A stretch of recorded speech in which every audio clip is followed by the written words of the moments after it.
Hello all loonies and normals, my name is Joe Silver. Welcome to my channel. This week I'm talking about hyper-realism in video games. How far should realism go?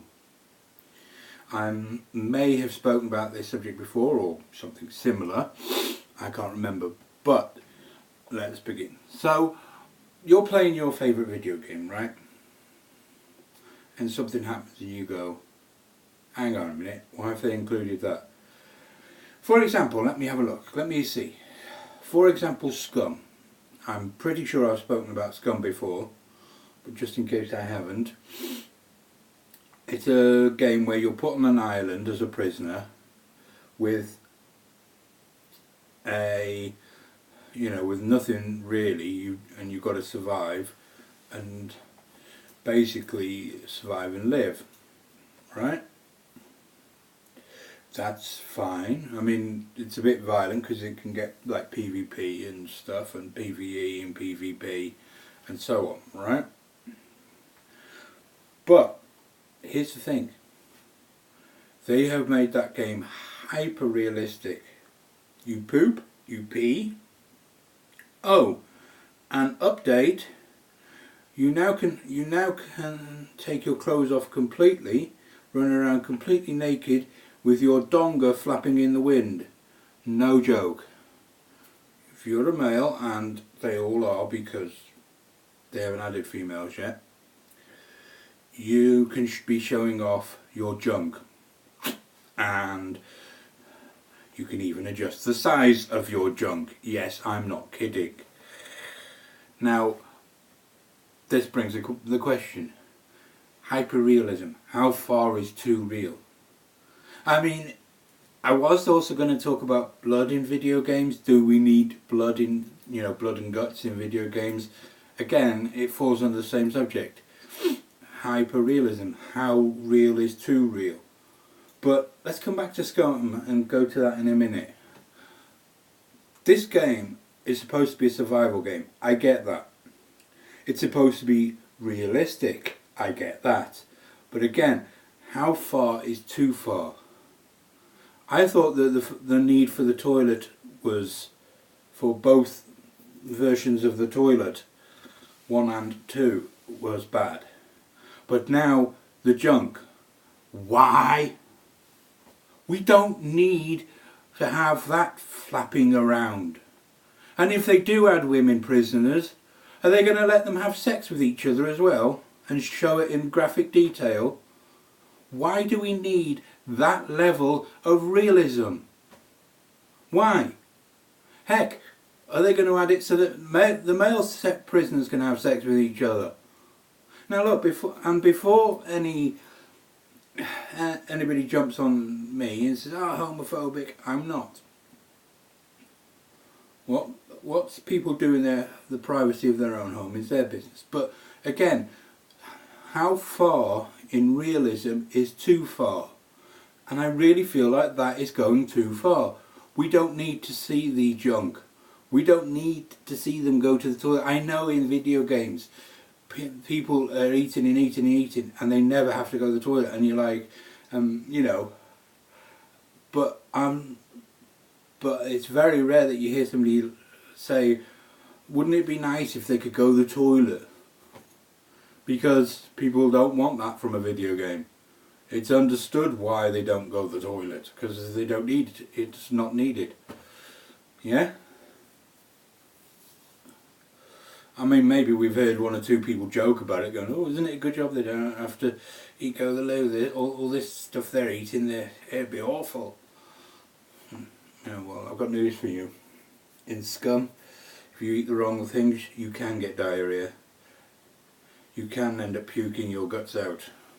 Because that's another thing I did, puking.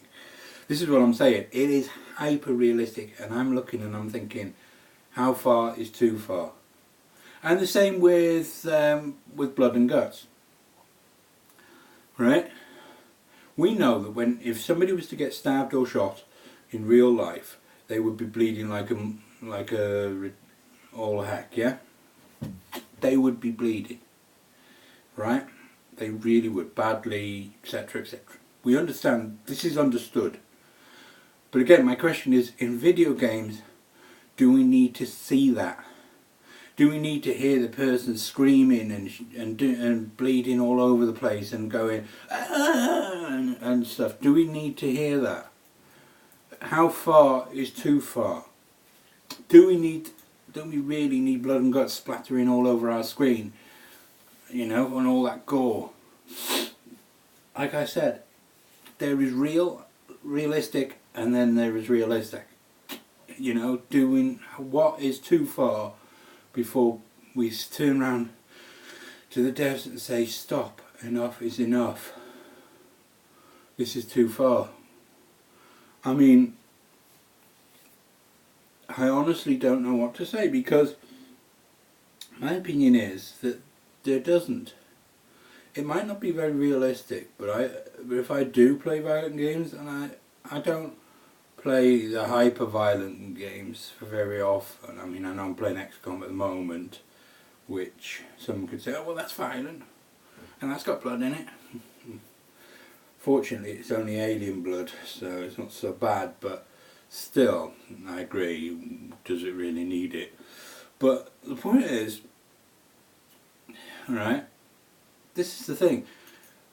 It is a case of, if the game is making you feel uncomfortable, and yes, there is a concealed mode in Scum, where it blurs out the junk so you don't have to see it, and hopefully and presumably other people's as well, yeah?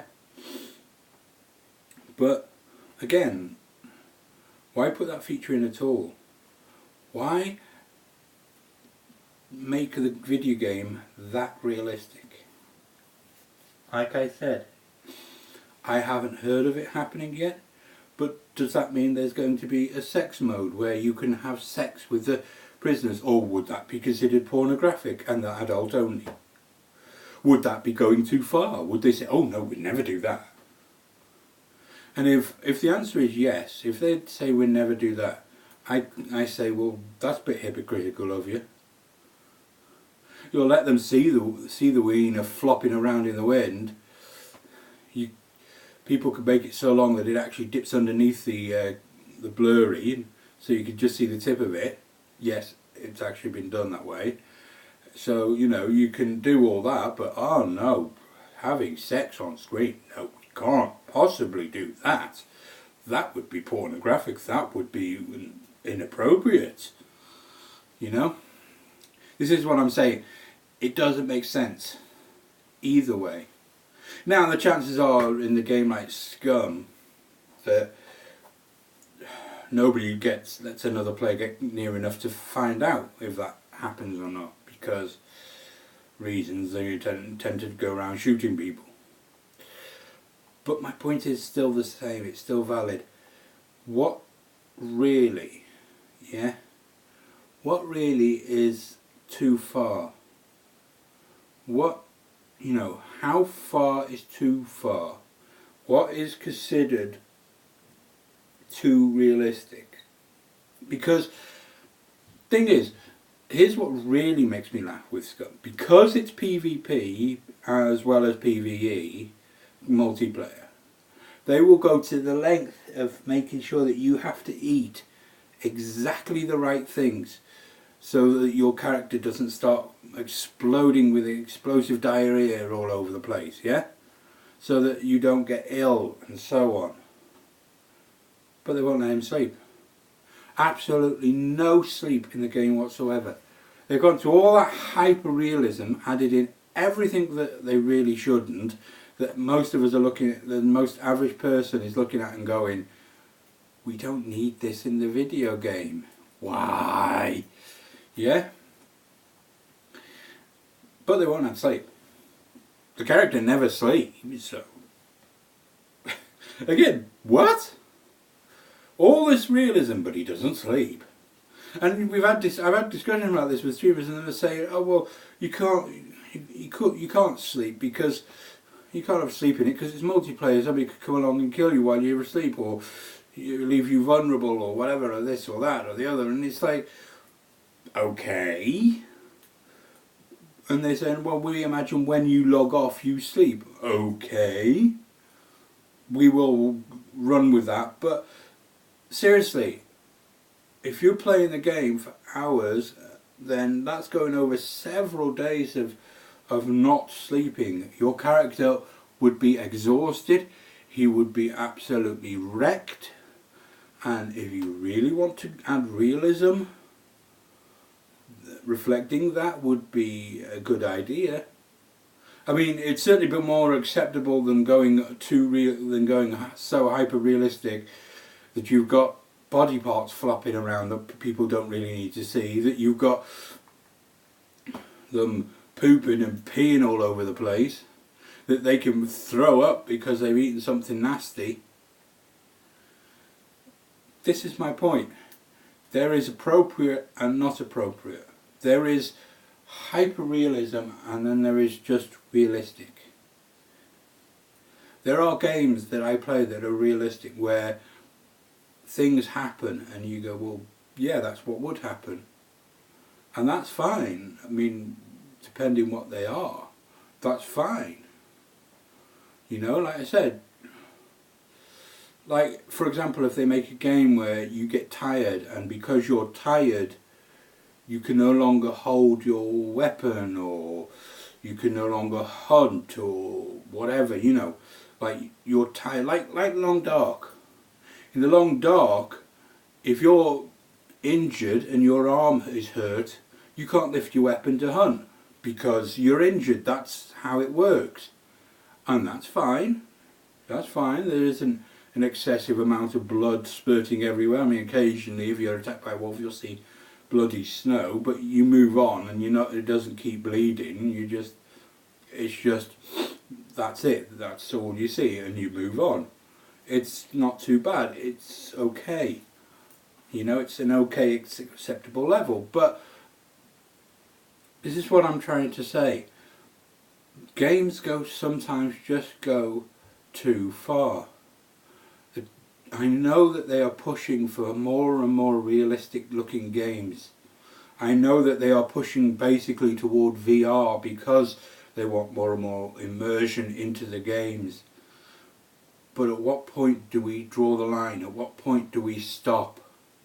As I said, is there going to be a game in the future which is basically The Sims, but where you see everything that happens? You see them eating, you see them drinking, you see them having sex, you see them going to the toilet, you see them doing all the things that you do in The Sims without censorship, because that is hyper realistic. Are they ever going to make a game that bad?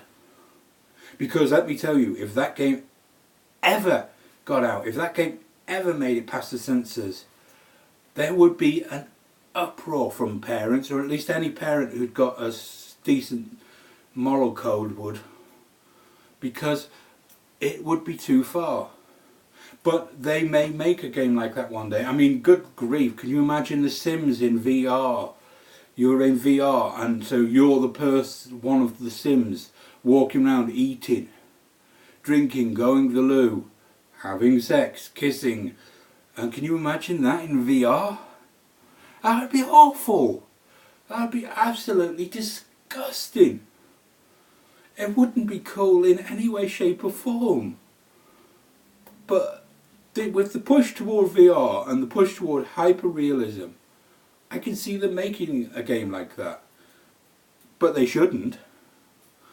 So, like I keep saying, my question is, how far is too far? I know I've repeated that several times through this vlog, and but that's what I keep coming back to. How far is too far? For me, they've already gone too far. However, if you have enjoyed this vlog, if you have liked what you see here, and if you have an opinion on how far is too far, if you have an opinion on what I have spoke about, please feel free to leave a comment in the comment section down below. If you have an idea of what you think I should talk about next week, leave a comment in the comment section down below. I have been Joe Silver. This has been a vlog. Goodbye.